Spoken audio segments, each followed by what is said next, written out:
والانتفاع والتذكر والتذكير والإفادة والاستفادة والحث على التمسك في كتاب الله وسنة رسول الله صلى الله عليه وسلم وابتغاء مرضاته وثوابه وقربه.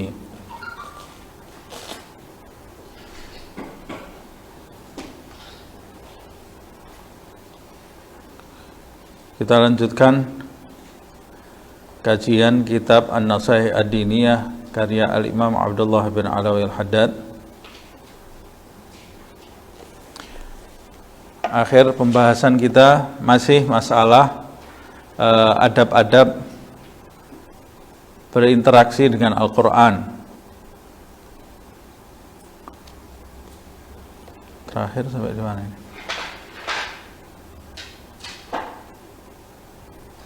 Tahsinus Shaut sudah nih.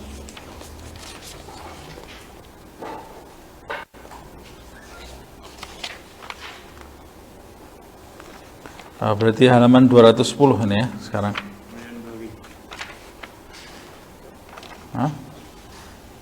Yang bagi sudah belum itu ya, halaman 209. Baik, sampai halaman 209 itu ya. Wa yanbaghi an takuna fi hali tilawatika ala akmalil ahwal, dan hendaklah pada saat kamu bertilawah membaca Al-Quran, hendaklah kamu berada dalam kondisi yang terbaik, yang paling sempurna. Akmalil ahwal, ala akmalil ahwal. Bagaimana itu kondisi yang terbaik itu? Minat taharah, yang pertama dalam keadaan bersuci, suci dari hadas kecil tentunya. Kalau suci dari hadas kecil dan hadas besar. Orang yang dalam keadaan hadas besar, dia tidak boleh menyentuh Al-Quran, tidak boleh membawa Al-Quran, tidak boleh membaca Al-Quran. Tapi orang yang dalam keadaan hadas kecil, dia tidak boleh menyentuh, tidak boleh membawa Al-Quran, tapi boleh membaca Al-Quran. Tapi orang yang beradab terhadap Al-Quran, pada saat dia membaca Al-Quran, hendaklah dia menjaga dirinya dari hadas besar dan hadas kecil. Kalau saya dalam keadaan hadas kecil, boleh atau tidak saya membaca Al-Quran? Boleh, asal tidak menyentuh Al-Quran. Tapi kamu adabmu tidak sempurna terhadap Al-Quran, karena dia firman Allah subhanahu wa ta'ala, plus pahalanya setengahnya orang yang dalam keadaan suci, seperti yang dijelaskan oleh Sayyidina Ali di awal pembahasan kita. Yang pertama adalah dalam keadaan suci. Yang kedua, wastiqbalil qiblah. Adab berikutnya dalam keadaan menghadap ke arah kiblat. Dalam segala aktivitas yang dipentingkan oleh agama, itu disunahkan kita menghadapkan badan kita ke arah kiblat. Seperti ketika berdoa, ketika membaca Al-Quran, ketika belajar, ketika membaca kitab, sebisanya kita menghadapkan diri kita ke arah kiblat. Apalagi ketika kita membaca Al-Quran. Begitu juga ketika kita berwudu, disunahkan kita menghadap ke arah kiblat. Wa sukunul jawarih, sukunul jawarih, dan anggota badan yang tenang, tidak banyak bergerak, tidak banyak bertingkah. Dan itu ciri-ciri orang khusyuk. Kalau orang tidak bisa khusyuk, maka anggota badannya pasti banyak bergerak. Suatu ketika ada seseorang sholat, dia banyak bergerak, tangannya banyak bergerak. Kemudian diadukan ke Rasulullah SAW. Kata Nabi Muhammad SAW, jika dia khusyuk, maka anggota badannya akan tenang. Tapi karena dia tidak khusyuk, anggota badannya itu banyak tingkah. Nah, disunnahkan ketika membaca Al-Quran, anggota badan kita itu tenang, tidak banyak bergerak. Wa gillatil iltifat, dan sedikit tengok kanan, tengok kiri. Jadi sebetulnya ini ada kaitannya dengan berikutnya. Gillatil iltifat ma'a jam'il ham wa tarki tafrigin nazar. Mengurangi mengurangi atau sedikit berpaling pada saat membaca Al-Quran. Gillatul iltifat, jadi sedikit tengok kanan, tengok kiri, disertai dengan jam'il ham. Jam'il ham itu terkumpulnya keinginan, maksudnya fokus. Disertai dengan fokus, wa tarki tafrigin nazar, dan meninggalkan hal-hal yang bisa membuyarkan pandangan kita ke arah Al-Quran. Jadi dianjurkan orang yang membaca Al-Quran itu tidak banyak berpaling, disertai fokus, karena orang kalau tidak fokus dia pasti banyak berpaling. Nah, makanya kalau membaca Al-Quran sebaiknya mencari tempat yang tepat. Jangan membaca Al-Quran di tengah-tengah orang nonton televisi umpamanya. Pasti kita tidak mungkin bisa fokus. Bisa jadi kita juga mengganggu orang lain. Mungkin orang ada masanya dia mau melihat berita atau melihat hal-hal lain yang bisa mendatangkan manfaat. Tiba-tiba kita datang di situ, di tengah-tengah itu kita baca Al-Quran. Yang salah kita. Nah, cari tempat lain yang memungkinkan kita fokus. Nah, sebisa mungkin ketika membaca Al-Quran, biasanya kalau orang sekarang gagal fokusnya itu bukan karena televisi lagi, tapi karena HP. Nah, ada notifikasi masuk, bisa bubar semua itu. Nah, bubar fokusnya itu, bisa dia lihat HP-nya, terus nanti tahu-tahu dia lihat HP-nya ada hal yang mengasihkan, broadcast atau message yang mengasihkan, Qurannya ditutup, Qurannya kalah dengan HP. Nah, makanya diantaranya adalah fokus, mengurangi berpaling, yaitu dengan fokus. Nah, lebih-lebih lagi kita harus menahan diri. Biasanya nanti kalau orang membaca Al-Quran baru ingat ada hal-hal yang mau diomongkan dengan salah satu orang, tapi hal itu bisa ditunda. Kalau bisa ditunda, ya jangan bicara, selesaikan dulu bacaan Al-Qurannya. Nah, ada sebagian orang yang baca Al-Quran sambil ngobrol. Jadi lisannya baca Al-Quran, telinganya dengarkan obrolannya orang. Nanti terus kemudian dia berhenti, ikut nimbrung dalam obrolan tadi, la ilaha illallah. Terus apa yang dia dapat dari bacaan Al-Qurannya itu kecuali hanya hataman secara lahiriah saja, kulitnya Al-Quran itu. Tapi bekasnya di dalam bacaan Al-Quran sama sekali tidak ada. Nah, sama seperti itu orang sholat, tapi telinganya dengarkan orang ngobrol. Ya, apa bekas yang bisa dia dapat dari sholat tadi? Nah, ini semua akan terjadi kalau kita memiliki khusyuk di dalam beribadah. Pada saat kita membaca Al-Quran itu kita khusyuk, pasti anggota badan kita akan tenang, kemudian kita akan fokus, dan ketika kita fokus dalam membaca ayat-ayat tadi, pasti kita akan jarang berpaling, jarang tengok kanan, tengok kiri.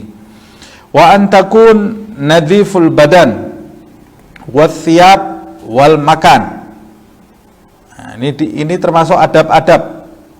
Ada pahalanya kalau kita jalani. Pada saat kita mau membaca Al-Quran, menyertakan pakaian yang bersih, wathiyab, badan yang bersih, maksud saya badan yang bersih. Nadhifil badan itu badan yang bersih. Wathiyab juga mengenakan pakaian yang bersih. Wal makan dan tempat yang bersih. Tibur raihah dan bau aroma badannya itu harum.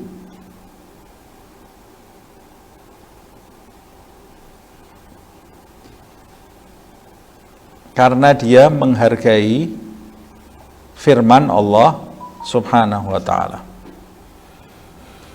Nah, alangkah baiknya ketika ini kita lakukan, setiap kita akan berzikir, setiap kita akan beribadah. Nah, orang yang beriman itu orang yang bersih.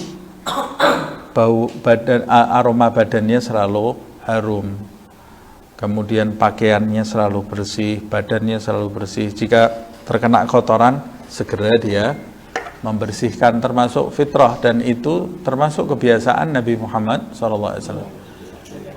Selalu menyisir rambutnya, selalu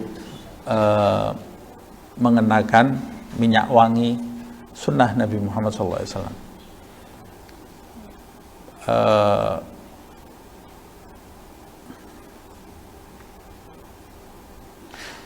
Dan ini kebiasaan para ulama juga. Seperti yang kita ketahui, cerita yang populer nih ya, Imam Malik rahimahullah. Imam Malik itu kalau dia mau menyampaikan hadis Rasulullah SAW, padahal sabda itu ya, sabda Nabi. Bagaimana kalau dia mau membaca Al-Quran?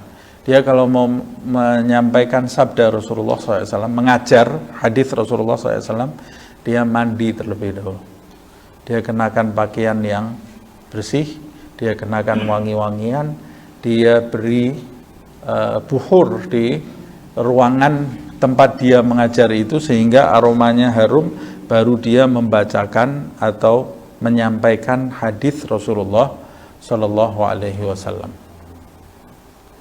Dan karena fokusnya, dia tidak pernah berpaling pada saat dia menyampaikan hadis Rasulullah Shallallahu Alaihi Wasallam, seperti cerita yang populer itu. Di tengah-tengah tengah-tengah menyampaikan hadis Rasulullah SAW, tiba-tiba wajahnya berubah pucat pasi, tapi dia tetap tidak bergerak sampai selesai dia menyampaikan seluruh hadis.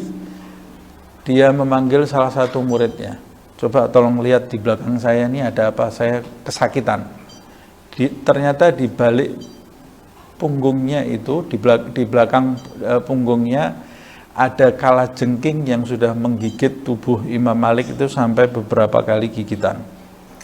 Kata muridnya, wahai guru, kenapa tidak dari tadi kamu panggil kita? Kata Imam Malik, aku tidak ingin memutus sabda Rasulullah SAW. Nah, kalau orang zaman sekarang ini dianggap gila mungkin. Sudah berhenti aja, nanti kan bisa dilanjutkan. Tapi kalau orang yang memiliki adab tinggi, maka hal yang seperti ini mungkin terjadi karena dia mengenal siapa Nabi Muhammad SAW. Jika pengagungannya terhadap Nabi Muhammad seperti itu, bagaimana pengagungannya terhadap Allah Subhanahu wa Ta'ala? Pengagungannya terhadap Al-Quran, adabnya terhadap Al-Quran. Nah, kita mulai dulu dari yang kecil-kecil, belajar mengagungkan firman Allah Subhanahu wa Ta'ala, karena melalui adab ini kita bisa mendapatkan sir, rahasia. Kalau kita tidak menjalankan semua adab ini, ya kita dapat pahala, tapi dapat rahasia enggak? Dapat sir enggak dari bacaan kita ini? Enggak mungkin bisa dapat, karena sir itu bisa didapatkan bagi mereka yang beradab, punya pengagungan. Nanti dia akan mendapatkan sir tadi. Wa may yu'azzim sya'airallah fa innaha min taqwal qulub. Wa hadza huwal akmal al afdal. Inilah kondisi yang sempurna dan kondisi yang utama bagi mereka yang akan membaca Al-Qur'an. Nah, kondisinya Seperti yang saya sampaikan tadi yang dijelaskan oleh Al-Imam Abdullah bin Al-Haddad. Walau annal gara'a wa huwa muhdithun wa ghair mustaqbilal qiblah au wa huwa qaimun au sa'irun au muttaji'un jaza dzalika. Andai kata ada seseorang membaca Al-Qur'an, dia membacanya dalam keadaan berhadas, maksudnya berhadas kecil, atau dia membacanya dalam keadaan tidak menghadap ke arah kiblat, atau dia membaca sambil berdiri atau sambil berjalan, membaca sambil berjalan, mondar-mandir gitu ya. Atau dia membaca Al-Qur'an sambil tiduran, berbaring, seperti baca buku-buku yang lain gitu ya. Baca Al-Qur'an sambil tiduran. Dosa enggak dia? Tidak berdosa. Jaza dzalika, kata Habib Abdul Haddad, boleh-boleh saja mau membaca seperti itu. Boleh saja, kata Imam Abdullah bin Al-Haddad. Walau fi tilawatihi fadlun wa thawab. Dan pada saat dia membaca itu, walaupun tidak menghadap kiblat, walaupun bacanya sambil berdiri, sambil berjalan, sambil tidur, walaupun dia membaca sambil dalam keadaan berhadas kecil, dan dia saat itu mendapat keutamaan dan mendapat pahala dari Allah Subhanahu wa ta'ala. Walakin, tapi duna thawab man yakunu ala ma dzakarnahu min husnil adab wa kamalil hayat, pahala yang dia dapat, manfaat yang dia dapat pasti jauh di bawah manfaat yang didapat mereka yang membaca Al-Qur'an menyertakan adab-adab seperti yang saya jelaskan di atas, dan kamal al-hayat, penampilan yang sempurna. Hayat itu penampilan yang sempurna. Nah, ini bedanya orang yang menyertakan adab dengan tidak menyertakan adabnya. Nah, makanya hendaklah kita menyertakan adab pada saat kita membaca Al-Quran setelah dijelaskan oleh Al-Imam Abdullah bin Al-Haddad. Tsumma i'lamu rahimakumullah. Kemudian ketahuilah, semoga Allah merahmati kalian semua, anna qari al-Qur'an wa hafidhahu indallah bimakan. Sesungguhnya orang yang mempelajari Al-Qur'an, membaca Al-Qur'an, orang yang menghafal Al-Qur'an, indallah bimakanin, di sisi Allah Subhanahu wa ta'ala memiliki tempat. Dia memiliki kedudukan di mata Allah Subhanahu wa ta'ala. Bagaimana tidak orang mengkaji Al-Qur'an, membacanya, mengkajinya, menghafal Al-Qur'an, pasti dia mendapat sesuatu di sisi Allah Subhanahu wa ta'ala.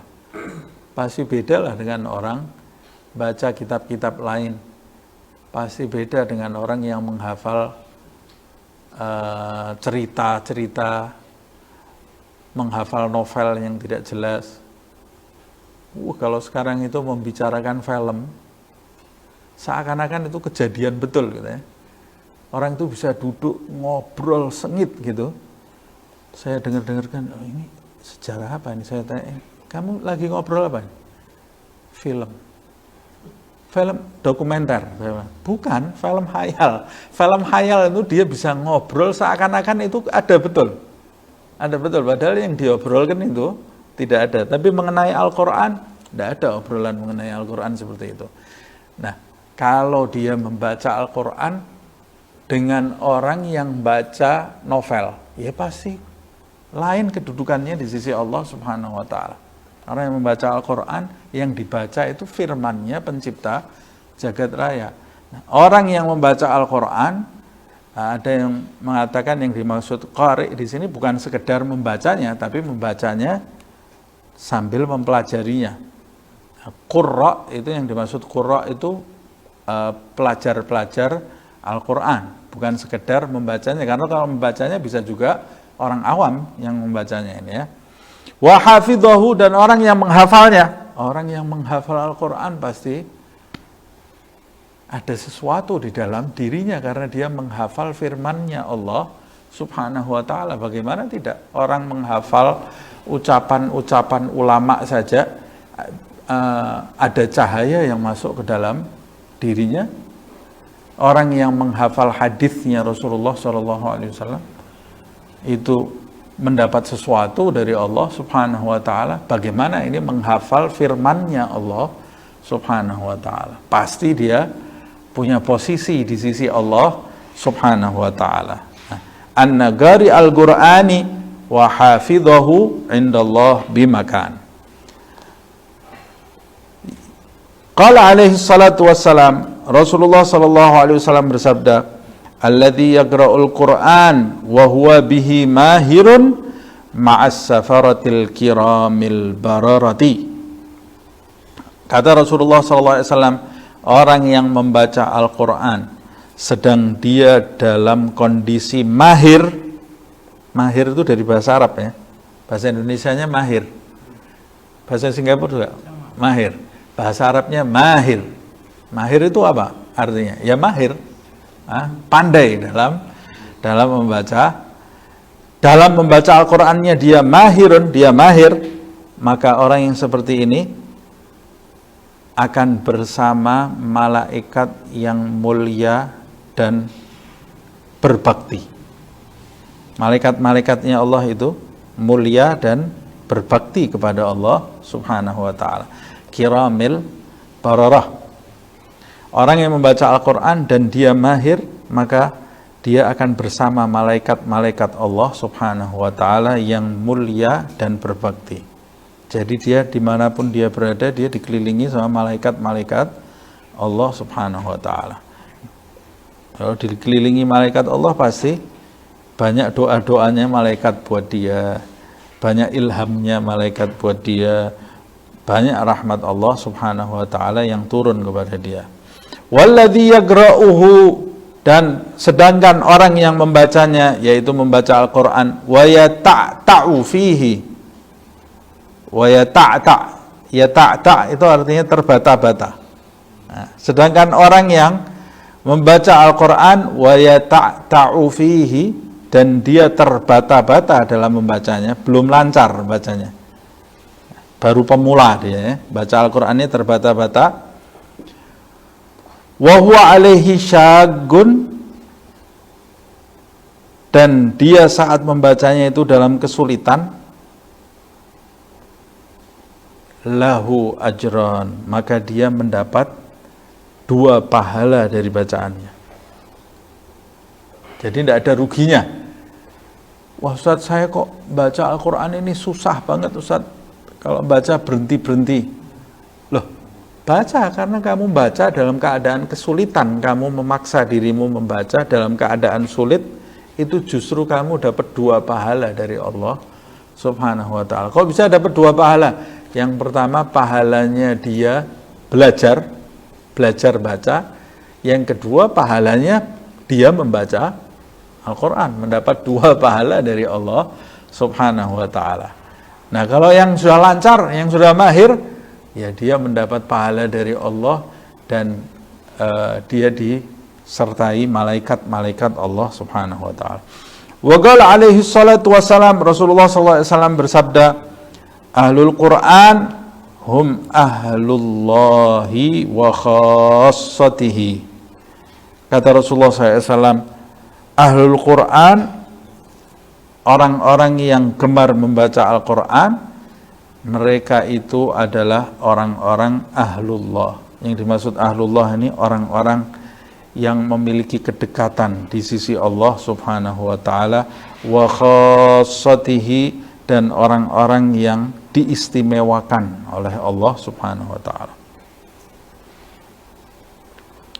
Ini sebetulnya beliau ingin menjelaskan posisinya pembaca dan penghafal Al-Quran di sisi Allah Subhanahu wa ta'ala. Ila ghairi dzalika minal fadha'il allati waradat biha al-akhbaru al-kathiratu asy-syahiratu. Dan seperti riwayat-riwayat tentang keutamaan membaca Al-Quran yang lainnya, yang sangat banyak, asy-syahirah, dan yang sangat masyhur. Nah, walakin, akan tetapi, Yang bagi ligari'il Quran, akan tetapi setelah kamu membaca keutamaan membaca Al-Quran dan menghafalnya, bahwa mereka yang membaca Al-Quran dan menghafalnya itu punya posisi di sisi Allah Subhanahu wa ta'ala. Setelah kamu membaca 2 hadis yang saya sampaikan di atas plus hadis-hadis lain yang seperti itu, seperti 2 hadis yang di atas itu, walakin, tapi kamu harus tahu, kata Habib Abdul Haddad, yang bagi ligari'il Quran, diwajibkan bagi mereka yang membaca Al-Quran ayya'rifa lil Qur'ani haqqahu, diwajibkan bagi orang yang membaca Al-Quran itu mengetahui hak-hak Al-Quran, harus tahu hak-haknya Al-Quran.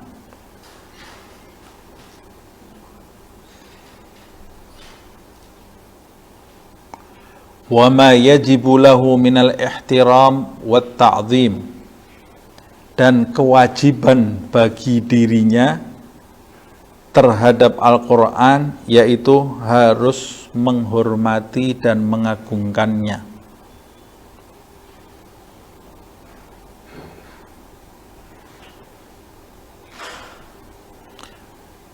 Sepertinya Habib Abdul Haddad ini mau menjelaskan, jadi yang mendapat posisi di sisi Allah itu bukan sekedar orang yang membaca Al-Quran, tapi orang yang membaca Al-Quran dan dia memenuhi hak-hak Al-Quran tadi, dan menghormati, mengagungkan Al-Quran. Nah, hak-haknya Al-Quran sudah kita bahas di pertemuan-pertemuan yang lalu, seperti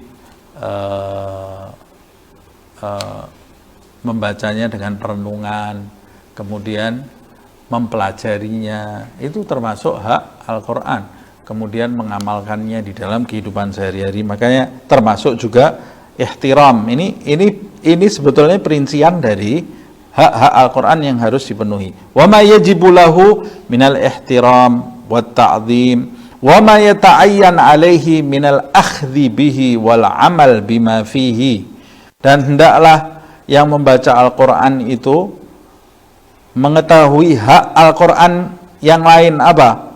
Al-akhadh bihi, menimba dari Al-Quran tadi, menimba ilmu dari Al-Quran tadi, wal amal bima fihi, dan mengamalkan apa yang terdapat di dalam Al-Quran, wa ma arsyada ilaihi, dan petunjuk-petunjuk yang diarahkan kepadanya dari Al-Quran, min jamilil awsaf. Contohnya petunjuk-petunjuk apa? Petunjuk tentang sifat-sifat yang jamil, yang indah, yang terpuji. Kalau kamu baca sifat-sifat terpuji, ambil timba sifat-sifat terpuji tadi, ambil sifat-sifat terpuji tadi, kemudian amalkan dalam kehidupan sehari-hari. Wa karimil akhlak, petunjuk apa lagi? Petunjuk tentang akhlak yang mulia. Saat kamu membaca penjelasan tentang akhlak yang mulia, Allah menjelaskan akhlak yang mulia di dalam Al-Quran, umpamanya mencontohkan nabi-nabinya, mencontohkan rasulnya atau sebagian hambanya yang soleh, yang memiliki akhlak seperti Rauf, seperti Rahim, akhlaknya Rasulullah SAW, bil mu'minina Raufun Rahim, terhadap orang-orang beriman itu Nabi Muhammad itu belas kasih. Ini akhlak. Nah, ketika kita membaca hal itu, harusnya kita menimba akhlak tersebut dari Nabi Muhammad SAW melalui firman Allah Subhanahu wa ta'ala, kemudian mengimplementasikan ke dalam kehidupan sehari-hari. Wasalihil a'mal, atau amal-amal yang baik, amal perbuatan yang baik yang dijelaskan di dalam Al-Quran, seperti sholat, bangun tahajud, sedekah, berbakti kepada orang tua, tidak menyakiti hati makhluk Allah Subhanahu wa ta'ala, berbuat baik kepada pasangan hidup, mendidik anak, apalagi tidak berjalan angkuh di muka bumi, tidak melayani obrolan yang tidak ada manfaatnya. Kalau ada orang yang mencaci, dia membalasnya dengan salam. Wa ibadur rahman alladzina yamshuna 'alal ardi haunan.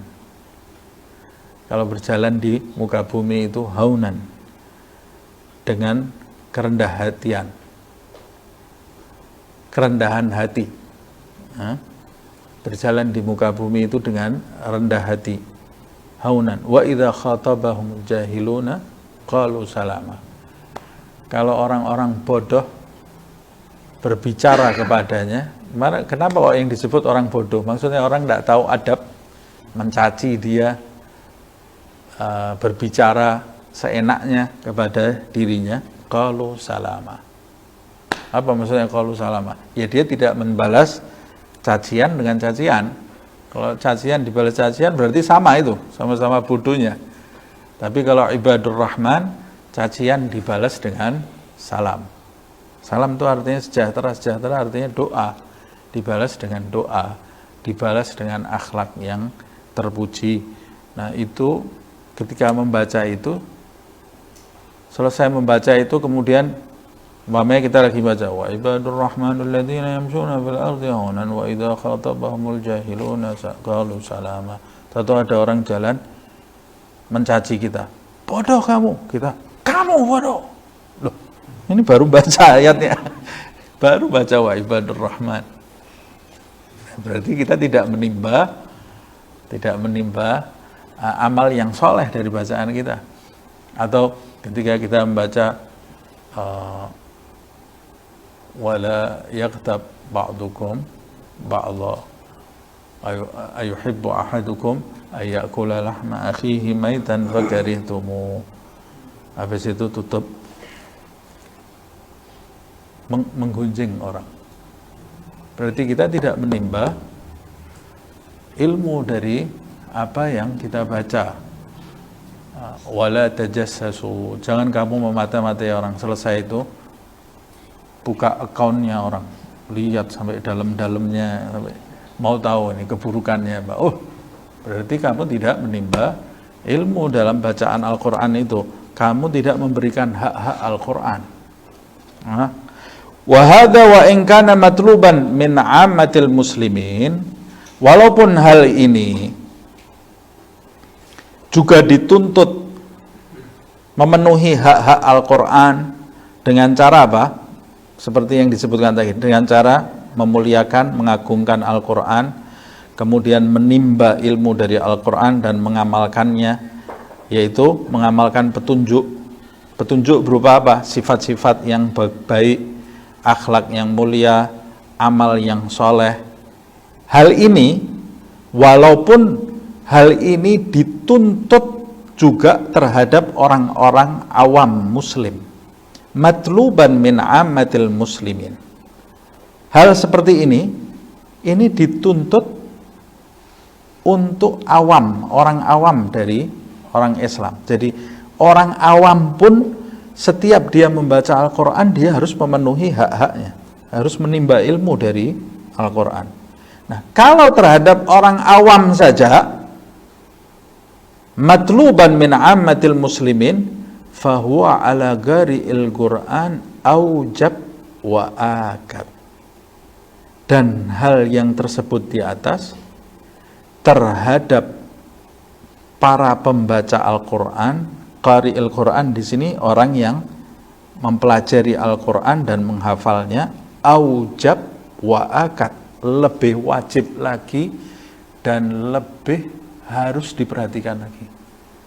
Orang awam saja kalau baca Al-Quran harus memenuhi hak-haknya, apalagi terhadap orang yang mulai mendalami Al-Quran, belajar tafsir Al-Quran, atau orang yang mulai menghafal Al-Quran, itu lebih wajib lebih wajib lagi.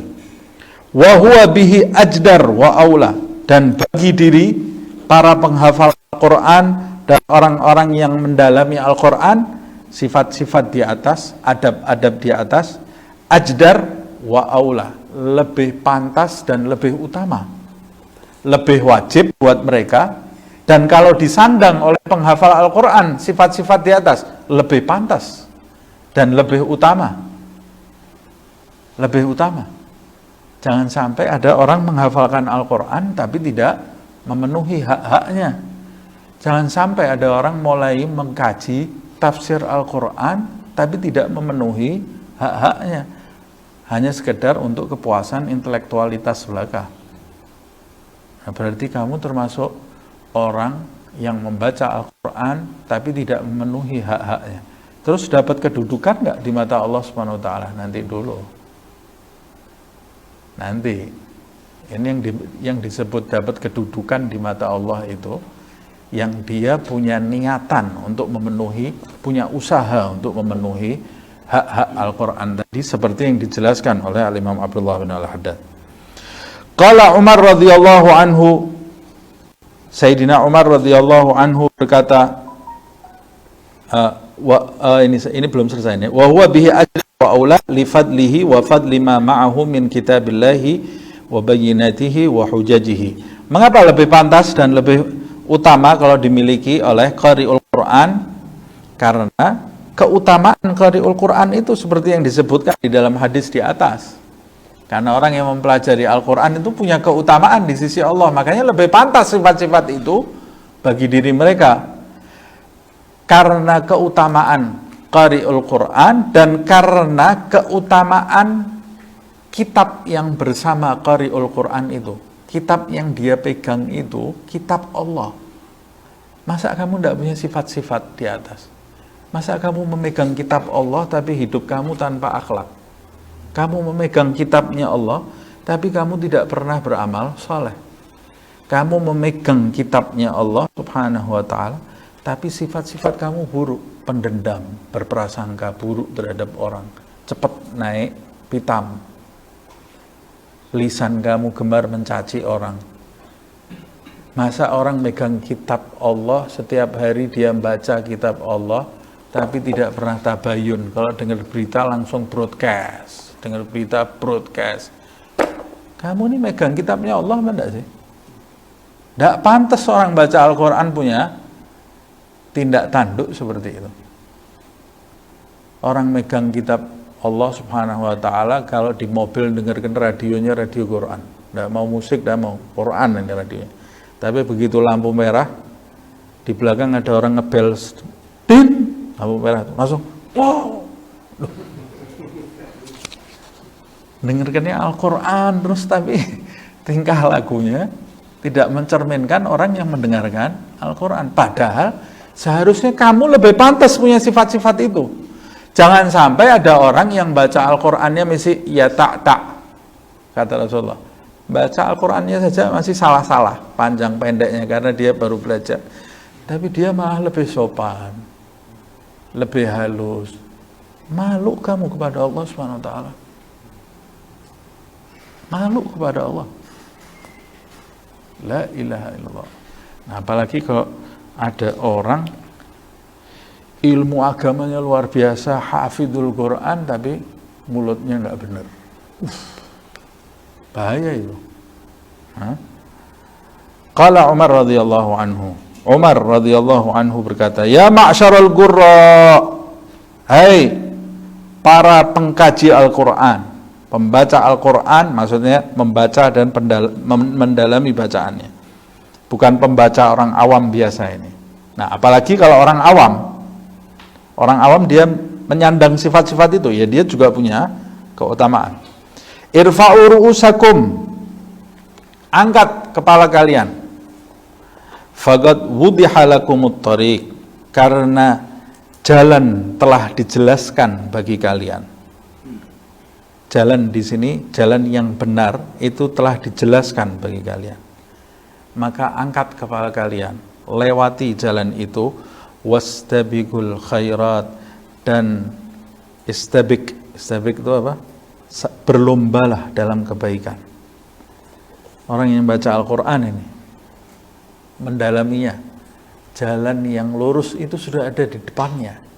Maka angkat kepala kamu, berlomba dalam kebaikan, berlomba dalam ilmu, berlomba dalam amal soleh, berlomba dalam akhlak, berlomba dalam sifat-sifat terpuji karena mengharapkan ridha Allah subhanahu wa ta'ala. Ini pesannya Sayyidina Umar untuk qurra.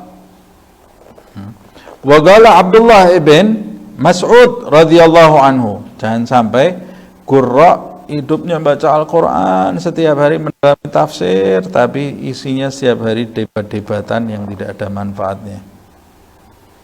Debat-debatan urusan politik, debat-debatan urusan bola. La ilaha illallah, baca Al-Quran, hadir tafsir, debat-debatan urusan bola. Aduh, sedih sekali.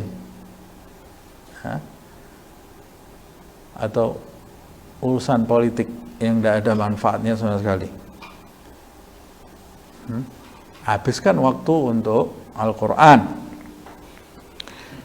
Wa qala Abdullah bin Mas'ud radhiyallahu anhu, Abdullah bin Mas'ud radhiyallahu anhu berkata, "Yanbaghi li sahibil Qur'an ay yu'rafa bilailihi idzan nasu naimun." Kata Abdullah bin Mas'ud, seyukyanya, seharusnya, diharuskan gitu ya, bagi sahibul Quran, bagi orang yang selalu berdekatan dengan Al-Quran, selalu membaca Al-Quran, ayyu'rafa bilailihi. Apa maksudnya ayyu'rafa bilailihi? Maksudnya dia itu dikenal dengan malam-malamnya. Idzan nasu naimun, di saat orang sedang dalam keadaan tidur. Apa ini maksudnya? Maksudnya dia itu dikenal ahli tahajud. Orang taunya dia itu ahli tahajud. Yu'rafa bilailihi idzan nasu naimun wa binaharihi idzan nas muftirun. Dikenal dengan siang harinya saat dia, artinya maksudnya dikenal apa? Dia itu beda sendiri dari kebanyakan orang. Kalau di malam hari orang semua tidur, dia terkenal. Ini di malam hari tidak pernah tidur, berarti orang kan taunya dia ini tidak pernah tidur di malam hari. Kebanyakan orang tidur di malam hari. Di siang hari dia dikenal saat orang itu berbuka, maksudnya orang tidak berpuasa, muftirun. Di siang hari orang makan, dia tidak pernah terlihat makan. Jadi dikenal selalu orang berpuasa di siang hari. Wa bihuznihi idzan nas yafrahun. Dikenal orang yang selalu bersedih saat manusia itu bergembira terus hidupnya, maksudnya pergembiraan yang lalai. Dia selalu bersedih, memikirkan segala kekurangan-kekurangan dirinya, memikirkan umat, memikirkan jalan di depan nanti saat menghadap Allah subhanahu wa ta'ala. Jadi dia selalu melihat kekurangan-kekurangan dirinya, penuh dengan kesedihan. Ya Allah, masih banyak yang belum saya benahi di dalam hidup ini. Sedihnya bukan kalau kehilangan uang, sedihnya bukan kalau kehilangan dunia, tapi sedihnya ketika dia ini belum punya kesempatan membenahi dirinya. Sedih dia. Saat manusia semua bahagia dengan hal yang tidak jelas. Bahagianya orang ini kan macam-macam. Ada orang bahagia dapat surat dari orang yang dia cintai, ada orang bahagia menang lotre, ada orang bahagia naik pangkat, ada orang bahagia goal proyeknya, ada orang bahagia utangnya lunas, macam-macam bahagianya orang. Ada orang bahagia karena lihat lawakan di televisi. Ini saat orang semua lalai dalam kebahagiaannya, Ahlul Quran itu dikenal banyak bersedih memikirkan hal-hal yang belum bisa dia capai dalam mendekat kepada Allah Subhanahu wa taala. Orang kalau punya tujuannya belum tercapai, bisa ketahuan enggak dia? Tidak bisa. Kita kalau punya keinginan, yang paling kita inginkan apa umpamanya?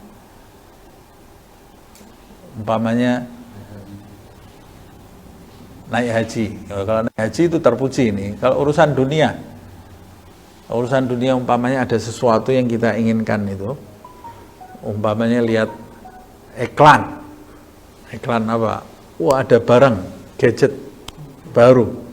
Wah, keren ini. Wah, ini saya harus dapat ini. Ini kelihatannya bagus ini, manfaat ini kalau saya beli. HP baru atau apapun. Uangnya sudah ada, tapi barangnya belum datang, umpamanya.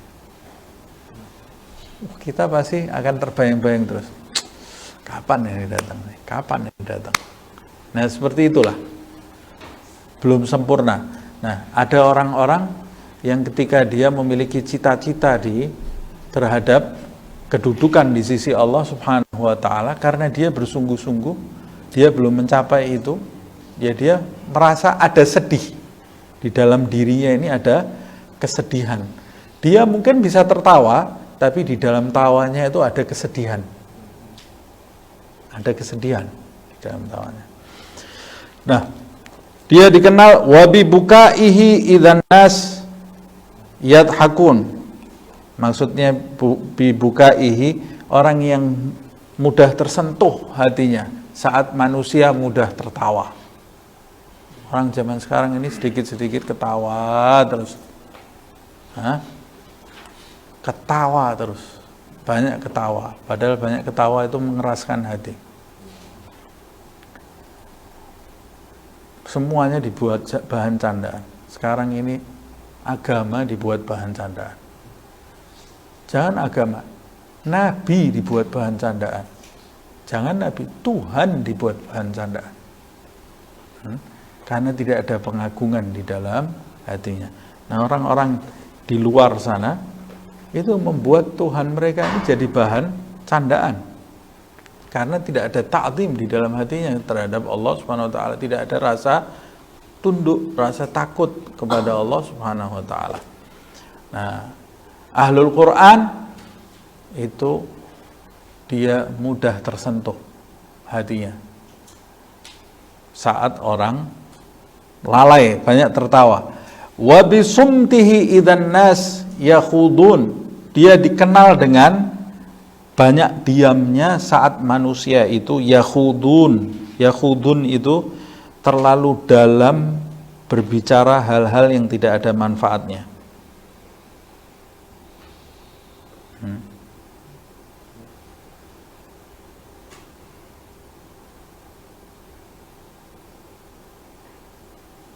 Yakhudun, dia dikenal banyak diam.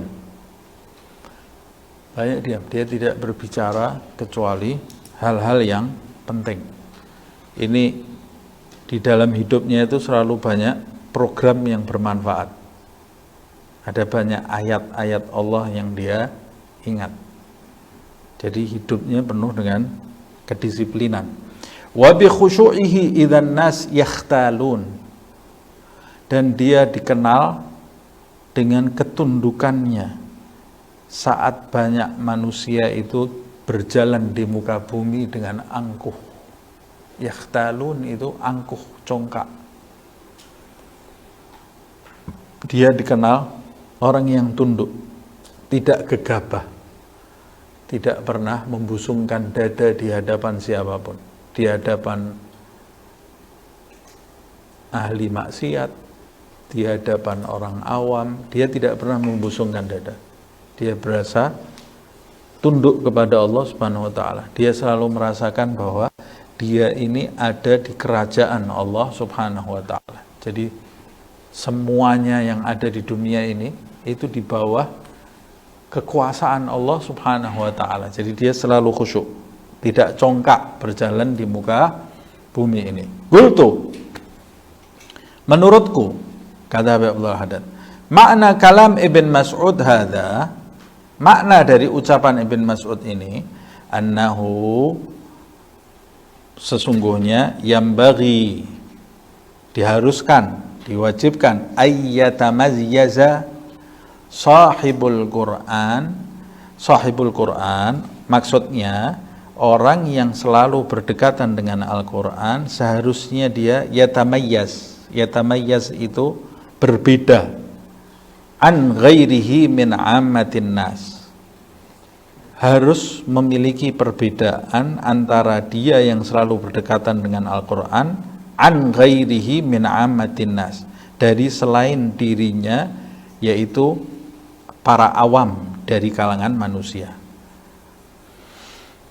Biziyadati tashmir fi ta'atillah, perbedaannya dia harus menambah giatnya dia dalam ketaatan kepada Allah. Orang selalu dekat dengan Al-Quran, ahli Al-Quran kok ibadahnya sama dengan orang awam. Harusnya dia lebih giat dalam beribadah, mendekat kepada Allah. Wa kathratil musara'ati fil khairat, dan harus berbeda dari orang awam dalam hal giatnya dalam ketaatan. Yang kedua, dalam hal musara'ati fil khairat. Musara'ah itu bergegas dalam kebaikan, tidak lamban. Ada ajakan berbuat baik, mikirnya 3 jam. Lakukan enggak ya? Lakukan enggak ya? Loh, kamu ahlul Quran. Ada janji-janji Allah Subhanahu wa ta'ala bagi mereka yang berbuat kebaikan. Kalau kamu ahlul Quran harus berbeda dengan orang-orang awam yang harus dimotivasi sampai berkali-kali. Kamu ahlul Quran, selalu berdekatan dengan Al-Quran, harusnya setiap ada ajakan kebaikan, kamu ada di barisan depan, bergegas. Nah, karena kamu tahu setiap ada ajakan kebaikan itu kesempatan yang dibuka oleh Allah bagi dirimu. Wasyiddatil ihtirazi minal ghaflati, dan termasuk orang yang sangat menjaga dirinya. Ihtiraz, syiddatil ihtiraz itu memiliki penjagaan yang ketat, minal ghaflah, dari kelalaian. Maksudnya lalai dari Allah, lalai dari negeri akhirat. Dia menjadi orang yang sangat menjaga, lebih dari orang awam. Jangan sampai ada ahlul Quran, dia lalai, seperti lalainya orang awam. Lah itu, orang-orang itu baik juga, semua orang-orang itu baik, tapi ya nyanyi-nyanyi, biasa, ketawa, ger. Kamu sama dia harus beda. Loh, dia orang baik, kamu orang baik juga, tapi kamu ahlul Quran. Tidak boleh sama dengan dia. Maksudnya bukan menyombongkan diri loh ya. Tapi kamu harus menyandang sifat lebih. Karena kamu ini selalu berdekatan dengan Al-Quran. Kamu harus menyandang sifat lebih, tapi kamu tidak boleh merasa lebih baik dari siapapun. Nah, itu memecut diri kita untuk selalu menjadi lebih baik. Jangan pernah rela memiliki sesuatu yang sama dengan orang di bawah. Kalau urusan dunia, banyak orang tidak mau seperti itu. Nyoba urusan dunia, ada orang setiap hari makannya nasi sama tempe. Kita juga niru. Nah, itu dia makan nasi sama tempe tapi hidup setiap hari. Makan nasi sama tempe setiap hari. Tidak mau. Urusan dunia dia mau pakai lauknya yang enak, pakai ini, macam-macam persediaannya. Tapi urusan akhirat kita milih yang sesuatu yang di bawah, harusnya lihat yang di atas, kebalik. Karena di dalam riwayat, untuk akhirat lihat yang di atas kamu. Supaya itu memotivasi kamu untuk lebih baik. Untuk urusan dunia, lihat yang di bawah kamu.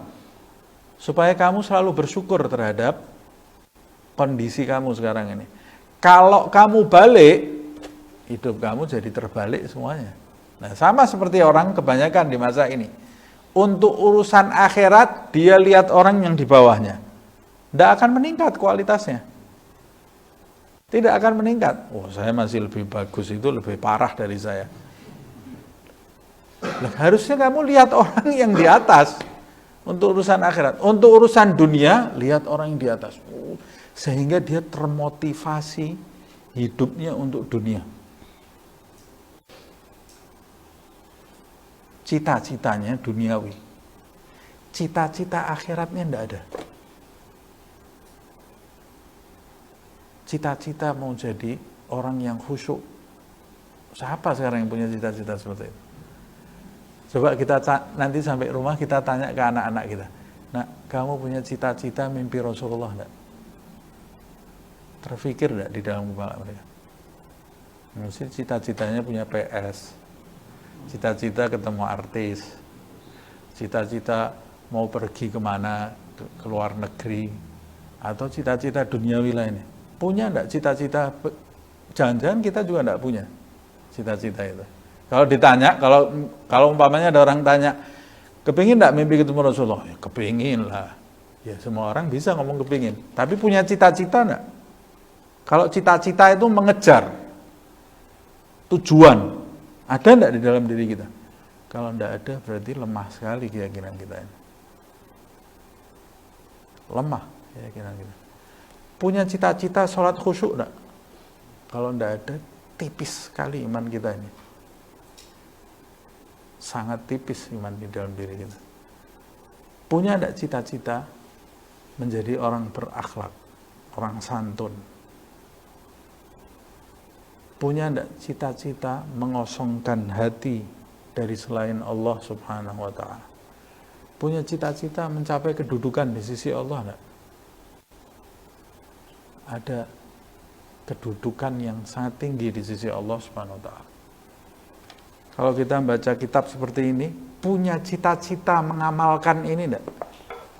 Atau cuma baca tok? Jadi setiap baca itu, ya sudah, ini kayak buat orang lain, bukan buat kita. Enggak ada cita-cita, motivasi untuk mengamalkan. Kalau enggak ada, nangis yang banyak. Ini berarti iman kita sangat tipis. Racun dunia ini sudah mengakar ke dalam diri banyak umat manusia di zaman ini. Mudah-mudahan Allah Subhanahu wa ta'ala mencabut kecintaan terhadap dunia sampai ke akar-akarnya dalam diri kita dan dalam diri umat Nabi Muhammad SAW. Nah, ini yang disebut oleh Al-Imam Abdullah bin Al-Haddad. Kalau kita membaca Al-Quran setiap hari, harusnya kita punya sifat-sifat ini. Ma'amujanabatil lahu wa kamalil khasyah. Disertai dengan menjauhi hal-hal yang lahu. Lahu itu yang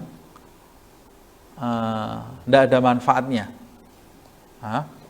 Lahu itu sebetulnya kalau diterjemahkan Indonesia nanti lalai lagi ya. Lahu itu bisa berarti macam-macam. Hiburan-hiburan yang memalingkan kita dari Allah Subhanahu wa ta'ala, atau lagu-lagu atau hiburan apapun yang memalingkan kita dari Allah Subhanahu wa ta'ala, yang bisa menanggalkan sifat khusyuk, yang bisa menanggalkan kehormatan, kemuliaan.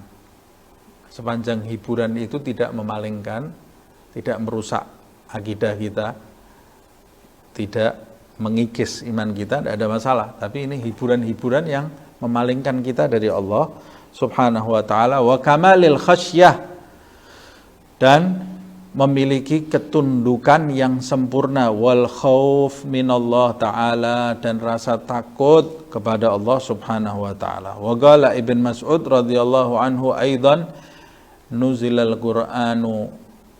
Qur'anu liyu'mala bihi. Al-Quran itu turun agar untuk diamalkan. Fattakhidtum dirasatahu amalan. Maka kamu bisa mendapatkan, maka kamu bisa mengamalkan apa yang kamu dapatkan dari pelajaran Al-Quran itu.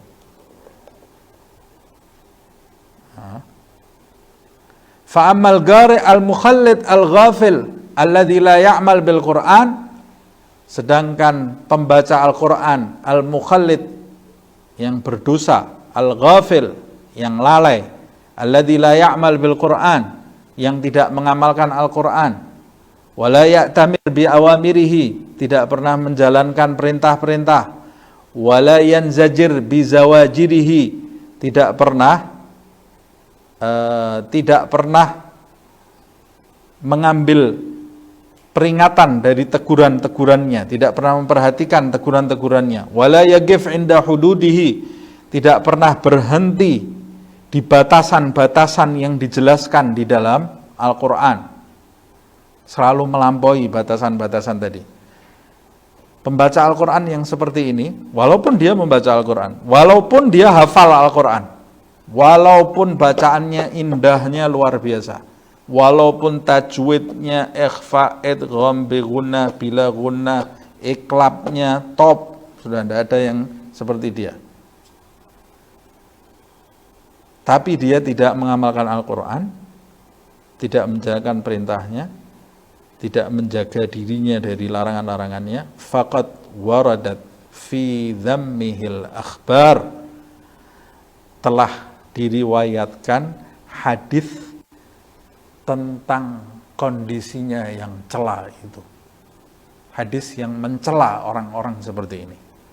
Waja'at fi haqqihi tashdidat, dan telah datang peringatan-peringatan keras tentang dirinya. Wa takhwifat katsirah, dan hal-hal yang menakutkan tentang dia yang sangat banyak sekali. Di antaranya, qala alaihi salatu wassalam, Rasulullah SAW bersabda, igra'il Qur'an ma nahaka, fa in lam yanhaka falasta tagra'uhu. Di antaranya, igra'al Qur'an ma nahaka, bacalah Al-Quran yang mencegahmu. Maksudnya apa ini? Maksud dari hadis ini, bacalah Al-Quran dengan bacaan yang dapat mencegahmu dari hal-hal yang buruk. Apa hal-hal yang buruk itu? Tidak menjalankan perintah, melanggar larangan. Ini perintahnya Rasulullah SAW ini ya. Igra'il Qur'an ma nahaka, bacalah Al-Quran dengan bacaan yang bisa melarangmu. Melarangmu dari apa? Melarangmu dari meninggalkan perintah Allah dan melarangmu dari melanggar batasan-batasan yang sudah ditentukan oleh Allah Subhanahu wa taala. Fa in lam yanhaka, kalau apa yang kau baca itu tidak melarangmu, tidak mencegahmu, falasta tagra'uhu, maka kamu belum membaca Al-Quran, belum terhitung membaca Al-Quran. Jadi maksudnya apa ini? Belum terhitung yang di atas tadi loh, keutamaannya yang dijelaskan oleh Rasulullah Sallallahu Alaihi Wasallam. Wa qala alaihi salatu wassalam, Rasulullah SAW bersabda, man ja'alal Qur'ana amamahu gadahu ilal jannah. Siapa yang menjadikan Al-Quran berada di depannya sebagai imamnya, maka Al-Quran itu akan menuntunnya menuju ke surga. Wa man ja'alahu wara'a dhahrihi, siapa yang menjadikan Al-Quran itu ada di belakangnya, berarti kalau menjadikan Al-Quran di depannya, berarti dia mengikuti perintah-perintah Al-Quran, mengikuti petunjuk Al-Quran. Tapi kalau menjadikan Al-Quran di belakangnya bukan letterlek, bukan maksudnya ini bukan letterlek. Berarti Ustaz, kalau saya bawa Al-Quran di belakang saya, loh enggak, ini bukan letterlek ini. Kalau menjadikan Al-Quran di belakangnya, maksudnya Al-Quran itu dia tafsirkan untuk kepentingan-kepentingan dirinya. Atau dia melakukan perbuatan yang bertentangan dengan apa yang dia baca. Ini berarti menjadikan Al-Quran berada di belakangnya, sagahu ilan nar, maka Al-Quran ini akan menuntun dia ke arah neraka, menggiring dia menuju kepada neraka. Wa qala alaihi salatu wassalam an-nar ila fasigatil gurra asra minha ila abadatil awthan. La haula wala quwwata illa billah. Kata Rasulullah SAW, api neraka itu bagi pembaca Al-Quran yang fasik lebih cepat daripada penyembah berhala. Ila abadatil awthan. Jadi maksudnya orang yang gemar baca Al-Quran tapi fasik, dia lebih cepat dilahap neraka daripada penyembah berhala. Nah pasti kita bertanya-tanya, loh ini bagaimana ini penyembah berhala masa sama ada orang baca Al-Quran lebih cepat masuk nerakanya. Nah, mulai besok saya tidak baca Al-Quran kalau gitu.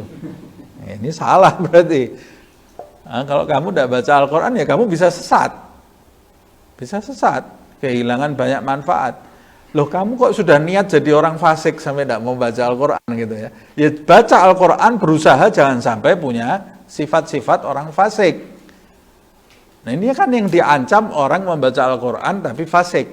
Artinya membaca Al-Quran tapi meninggalkan amal.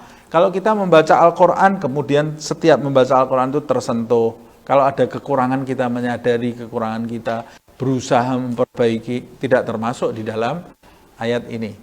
Yang termasuk di dalam hadis, maksud saya, bukan ayat. Yang termasuk di dalam hadis ini adalah orang yang membaca Al-Quran, sama sekali tidak ada niatan mau mengamalkan di dalam dirinya.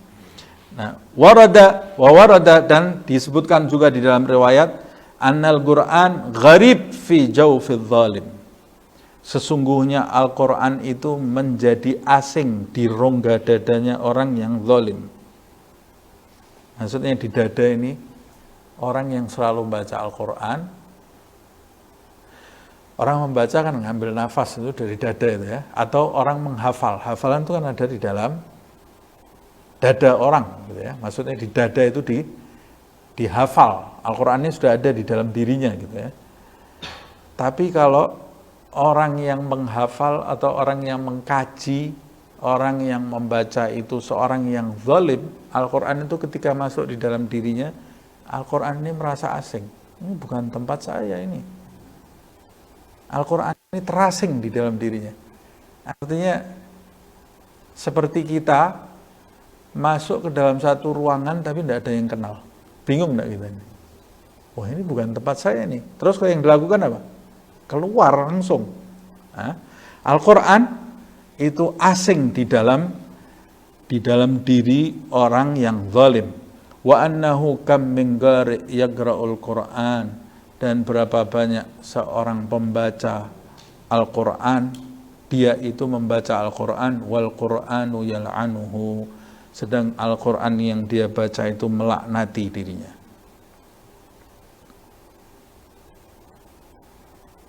La haula wala quwwata illa billah. Kok bisa ini? Nah, ini disebutkan ini di sini. Ya'ni li mukhalafatihi lahu wa amalihi ala khilafi ma yad'uhu ilai. Kok bisa dilaknati sama Al-Qur'an ini? Karena perbuatan dia yang melanggar apa-apa yang dia baca, dan amal perbuatannya yang kontradiksi dengan ajakan-ajakan Al-Quran yang dia baca. Nah, nanti dijelaskan di sini ya. Wa balaghana annahu yu'maru bi unasin min hamalatil Qur'an ilan nar qabla abadatil asnam. Disampaikan riwayat kepada kami bahwa nanti akan diperintahkan sekelompok manusia hamalatil Qur'an, yang dulu di masa dia di dunia itu dikenal sebagai ahlul Quran, orang yang selalu berdekatan dengan Al-Quran, penghafal Al-Quran, pengajar Al-Quran, pengajar tafsir Al-Quran. Tapi nanti kelak diperintahkan mereka sekelompok ahli Quran ini ilan nar qabla abadatil asnam, diperintahkan masuk neraka terlebih dahulu sebelum diperintahkannya penyembah berhala. Fayaqulun, maka mereka protes. Orang yang waktu di dunianya ini sering bersinggungan dengan Al-Quran, mereka protes. Ayubda bina qabla abadatil asnam. Ya kami tahu kami ini buruk. Kami baca Al-Quran tapi tidak mengamalkan. Tapi masa kita diperintahkan masuk terlebih dahulu sebelum masuknya penyembah berhala. Jadi sama-sama tetap masuk nerakanya, masih protes ini ya. Dia masih protes nih. Masa kita dulu yang disuruh masuk? Padahal ada penyembah berhala belum disuruh masuk. Ayubda bina qabla abadatil asnam fayugalu lahum. Maka dijawab pertanyaan itu, laisa man ya'rif kaman la ya'rif. Lihat ini alasannya kenapa dia masuk neraka terlebih dahulu. Dijawab pertanyaan orang itu, orang yang punya ilmu hukumnya beda dengan orang yang bodoh. Abadatil asnam itu orang bodoh. Orang bodoh tapi tidak mau belajar, salah. Ya, masuk neraka kamu. Kenapa kamu tidak mau nyari petunjuk? Hah? Tapi orang sudah dikasih kitab, baca, tahu ini jalan yang benar, dia melanggar itu, dosanya lebih besar. Dosanya lebih besar deh. Karena ilmu itu termasuk bagian dari nikmat. Kalau kita tidak mengamalkannya berarti kita tidak mensyukuri. Kalau kita tidak mensyukuri, tanggung jawabnya nanti di hadapan Allah Subhanahu wa taala. Wa fi ba'dil athar, dan di dalam riwayat yang lain disebutkan an-nagari al-Qur'ani idza raqibal ma'asi yunadihil Qur'an fi jawfihi. Sesungguhnya orang yang membaca Al-Qur'an, menguasai Al-Qur'an, menghafal Al-Qur'an, idza raqibal ma'asi, jika dia melakukan perbuatan maksiat, yunadihi Al-Qur'an fi jawfihi. Al-Qur'an yang sudah ada di dalam rongga dadanya itu menyeru dia, memanggil dia. Cuma dia tidak dengar. Al-Qur'annya yang sudah ada di dalam dirinya itu memanggil dia. Aina zawajiri, kata Al-Qur'an. Hei, mana peringatan-peringatanku kepadamu? Al-Qur'an yang di dadanya ini memanggil dia. Aina gawari'i, hei, mana ketukan-ketukanku untukmu? Maksudnya peringatan-peringatan. Aina mawa'idi, hei, mana nasihat-nasihatku yang kau baca? Jadi Al-Qur'annya ini sebetulnya berbicara kepada dia. Ini maksudnya apa ini?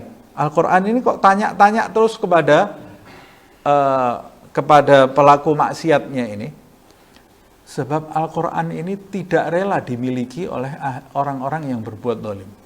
Jadi pertanyaannya ini, pertanyaan marahnya Al-Qur'an terhadap orang itu. Tidak pantas saya bertamu ke rumah kamu. Saya tidak pantas berada di dalam diri kamu. Terakhir ini. Wa qala Maimun ibn Mahran rahimahullah ta'ala. Maimun ibn Mahran, semoga Allah merahmatinya, dia berkata, inna ahadahum yagra'ul Qur'an wa huwa yal'an nafsahu. Kata Maimun, sesungguhnya seseorang di antara kita, di antara mereka, inna ahadahum, sesungguhnya seseorang di antara mereka, yagra' al-Qur'an, membaca Al-Qur'an, wa huwa yal'an nafsahu. Pada saat dia membaca Al-Qur'an, dia itu melaknati dirinya sendiri. Loh, aneh ini. Gila lahu wa kaifa dzalik? Masa ada orang baca Al-Qur'an sambil melaknati dirinya sendiri? Iya, kata Maimun, saat dia membaca Al-Qur'an itu, dia melaknati dirinya sendiri. Wa kaifa dzalik? Kok bisa seperti itu? Gal, kata Maimun, saya jelaskan. Yagra fanaj'al la'natallahi 'alal kadhibin wa huwa yakdzib. Dia baca ayat Al-Qur'an, maka laknat Allah bagi orang-orang yang berdusta. Dia sendiri pendusta. Berarti dia melaknat dirinya enggak? Dia sedang melaknat dirinya sendiri. Wa huwa yakdzib. Dia membaca ala la'natullahi 'alal zalimin wa huwa yadlim. Dia membaca laknat Allah subhanahu wa ta'ala, ini ayatnya nih, laknat Allah subhanahu wa ta'ala bagi orang-orang yang berbuat zalim. Dia itu orang yang berbuat zalim. Berarti dia sedang melaknat dirinya enggak? Melaknat dirinya sendiri. La ilaha illallah. Tinggal satu ya, kita selesaikan ini.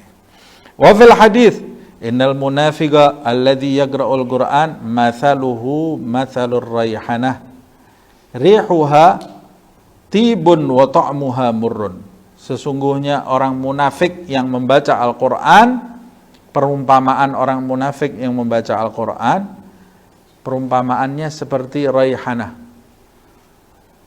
Raihanah itu pohon yang pohon ini dijelaskan rihuha tayyib wa ta'muha mur.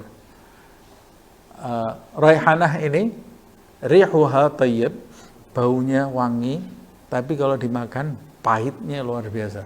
Orang munafik yang baca Al-Qur'an itu seperti itu, bacaannya enak didengar, luar biasa. Coba berinteraksi sama dia, pahit semuanya.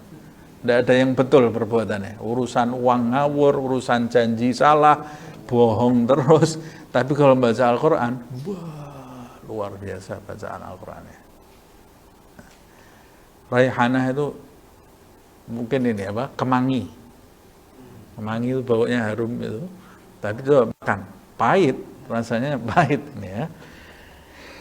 Wa fihi aidan, diriwayatkan juga anna aqwaman yaqra'unal Qur'an kama unzil. Sesungguhnya terdapat sekelompok orang yang membaca Al-Qur'an seperti ketika Al-Qur'an diturunkan. Hebat ini, bacaannya luar biasa. Tidak ada salahnya, indahnya luar biasa. Wa annahu la yujawiz taragihim, tapi bacaannya itu tidak melampaui tenggorokannya, cuma sampai di tenggorokan saja. Yamraguna minal Islam kama yamragus sahmu minar ramiyah. Dia akan cepat melesat keluar dari Islam, keluar dari nilai-nilai Islam, keluar dari aturan-aturan Islam. Cepatnya dia meninggalkan nilai-nilai jalan hidup Islam itu lebih cepat dari melesatnya panah dari busurnya. Padahal kalau membaca, kata Rasulullah, bacaannya itu dari indahnya seakan-akan seperti Al-Quran waktu diturunkan.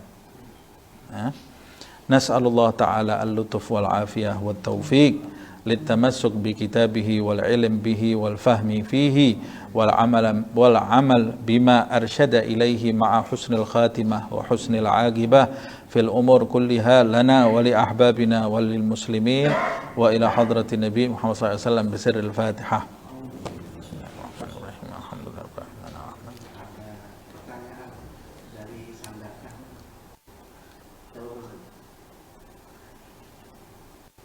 Kita tidak pernah ada tanya jawab soalnya.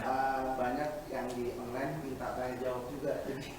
Berarti begini aja, nanti mulai minggu depan ada 1-2 pertanyaan yang kita jawab.